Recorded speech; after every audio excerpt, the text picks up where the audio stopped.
गठबंधन भारी पड़ेगा मोदी जी भी, ये तो मुझे नहीं पता, लेकिन देश का युवा, देश का मोदी जी का परिवार, देश का मोदी का परिवार, जो 135 करोड़ जनता है मोदी का परिवार है।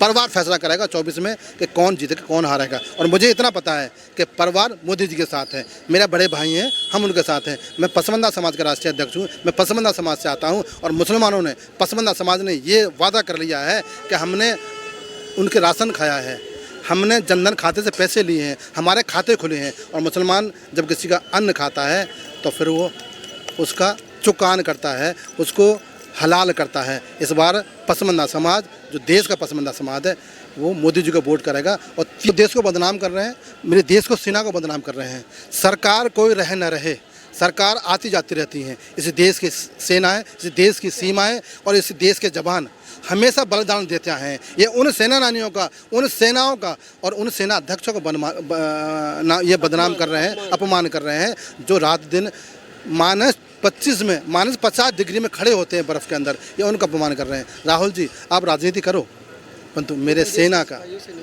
देश के सेना का, देश के सिपाहियों को आज मोदी जी गाली दो, आपका अधिकार है। आप भाजपा कोस हो, आपको अधिकार है, पर मेरे किसान, मेरे जवान को, मेरे किसान का अपमान मत करो, क्योंकि मैं भी किसान का बेटा हूँ। मेरे घर से भी, परिवार से भी जवान हैं।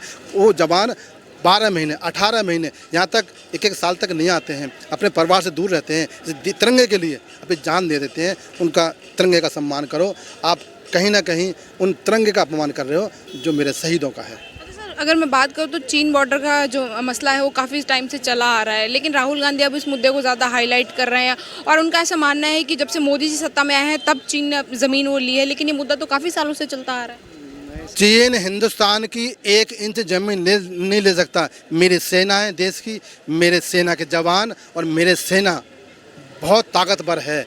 सेना को सशक्त और समृद्ध बनाने का काम मोदी जी ने किया है। अभी घर में जाके मारा पाकिस्तान में, बलगांव में जो अभी जो कितने जवानों को मारा उन्होंने जाके।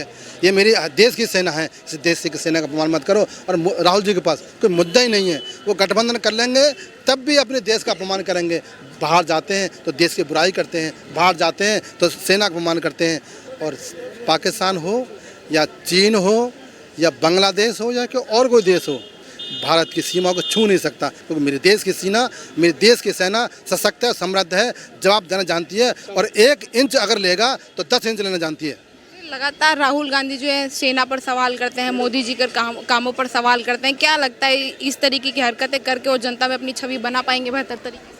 नहीं, अब उनकी दुकानदारी बंद हो चुकी है। अब मोदी जी को बुरा कहो, ये तुम्हारा अधिकार हो सकता है, पर मेरी सेना को बुरा मत कहो।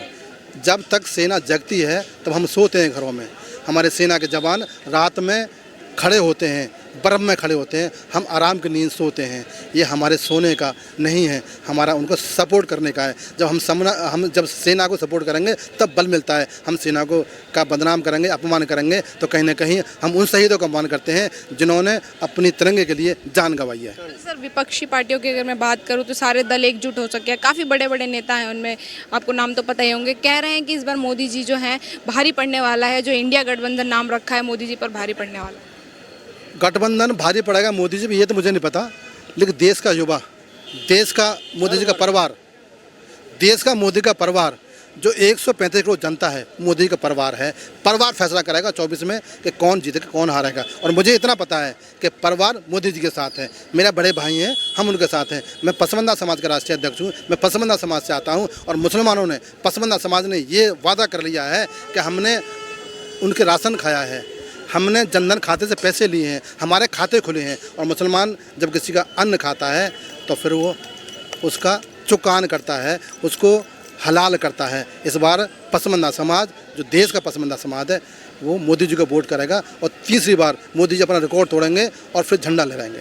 सर, आप पसमानदा मुस्लिम समाज की बात कर रहे हैं कि मोदी जी को समर्थन दे रहे हैं, वो मिलजुल कर समर्थन दे रहे हैं, फिर वो कौन लोग हैं जो भ्रांतियां फैला रहे हैं कि ये समाज कभी भी मोदी जी का समर्थन नहीं करेगा? कौन लोग हैं, वो क्या कहना चाहेंगे उन लोगों? 70 वर्षों में जो उन्होंने गुमराह किया था मुसलमानों को, वही लोग हैं। उनकी दुकानदारी बंद हो गई है, शटर डाउन हो गए हैं। अब वो फटफड़ा रहे हैं कि हम क्या करें, 5 साल और ले लिए, 5 साल और ले लिए, 5 साल और लेंगे।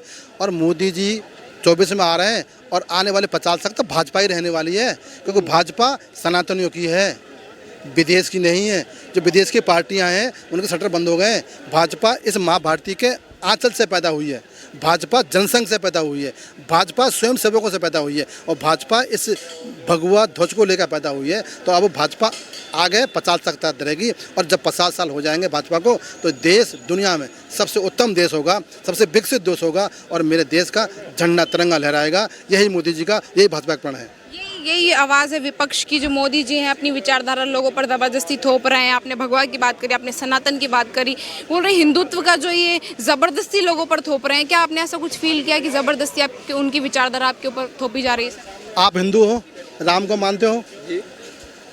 आप भी हिंदू हो? हाँ हिंदू है। तो कौन थोप रहा है भाई? जो हिंदू हैं वो तो राम को ही मानेंगे ना। मैं मुसलमान हूँ, मैं अल्लाह को मानूंगा ना, तो कौन थोप रहा है? आप हिंदू हो, राम को मानते हो, तो कौन थोप रहा है? ये वो लोग हैं जो ना राम को मानते ना रहीम को मानते। मोदी जी वो हैं, वो राम को मानते हैं और रहीम को भी मानते हैं। वो वाहिगुरु को मानते हैं, वो यीशु को मानते हैं और यही मेरे देश की माला है। ये भ्रांति फैला रहे हैं और कोई नहीं थोप सकता। हिंदू राम को मानेगा, मुसलमान अल्लाह को मानेगा, सरदार वाहिगुरु को मानेगा और क्रिश्चियन जीसस को मानेगा। कोई नहीं थोप सकता। ये मेरी आस्था है और देश मेरा सम्मान है। कांग्रेस पार्टी कहती है कि मुसलमानों के हितैषी हैं, हम नफरत नहीं चाहते, हम लोगों को मिलजुल कर रहना चाहते। आपने नफरत कुछ फील करी कि आपके साथ जो कट कर व्यवहार किया जा रहा है गवर्नमेंट की तरफ से, आपस में लोग भिड़ रहे हो? आप जब कांग्रेस की जो बैक में जाओगे तो पता पड़ जाएगा कि कौन हिंदू है, कौन पारसी है, कौन मुसलमान है। मुझे बताने की बात नहीं है। आप युवा हो, आपको पता है कि राहुल गांधी जी के दादा कौन थे। हिंदुस्तान में सनातनियों का जो प्रचलन है, जो खानदान है, वो दादा के नाम से जाना जाता है, दादी के नाम से नहीं। मेरा खानदान मेरे पिताजी के नाम से जाना जाएगा, मेरी माँ के नाम से नहीं। ये सनातन का संस्कार है, ये सनातन की संस्कृति है। उस संस्कार में, उस संस्कृति में क्या राहुल जी बैठते हैं? क्या वो दादाजी के नाम से चलते हैं या दादी जी के नाम से चलते हैं? मेरा देश का सनातनी तो दादा के नाम से चलता है, फिर पिताजी के नाम चलता है, फिर मेरे नाम से चलेगा।